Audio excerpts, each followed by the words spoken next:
You are about to hear Before the Mayflower, A History of the Negro in America, 1619 to 1962, by Lerone Bennett, narrated by John Riddle. Copyright 2018, BN Publishing, online at bnpublishing.com. This book grew out of a series of articles which were published originally in Ebony magazine. The book, like the series, deals with the trials and triumphs of a group of Americans whose roots in the American soil are deeper than those of the Puritans who arrived on the celebrated Mayflower a year after a Dutch man-of-war deposited 20 Negroes at Jamestown. This is a history of the other Americans, and how they came to North America, and what happened to them when they got here. The story begins in Africa with the great empires of the Sudan and Nile Valley, and ends with the second Reconstruction which Martin Luther King Jr. and the sit-in generation are fashioning in the North and South. The story deals with the rise and growth of slavery and segregation, and the continuing efforts of Negro Americans to answer the question of the Jewish poet of captivity, "How shall we sing the Lord's song in a strange land?" This history is founded on the work of scholars and specialists and is designed for the average reader. It is not, strictly speaking, a book for scholars, but it is as scholarly as 14 months of research could make it. Readers who would like to follow the story in greater detail are urged to read each chapter in connection with the outline of Negro history in the appendix. Without the help and encouragement of many people, this book would not have been possible.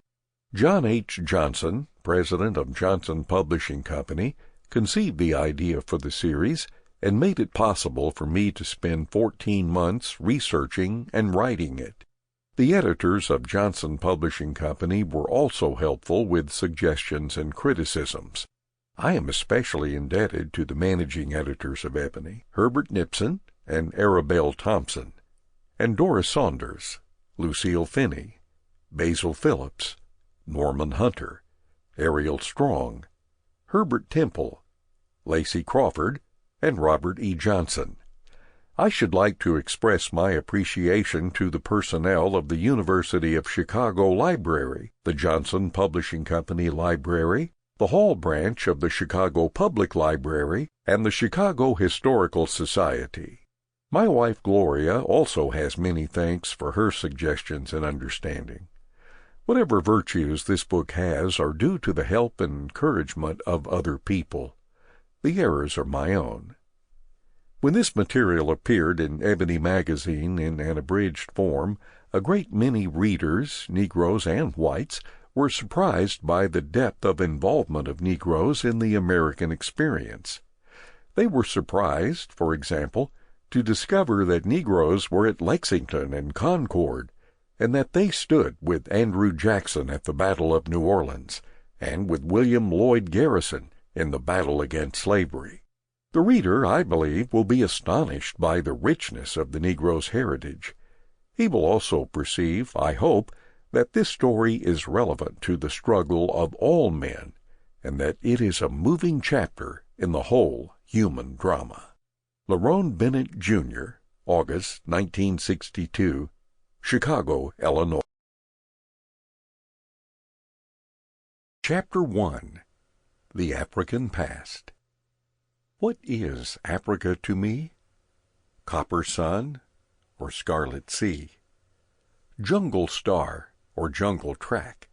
Strong bronzed men or regal black? Women from whose loins I sprang when the birds of Eden sang?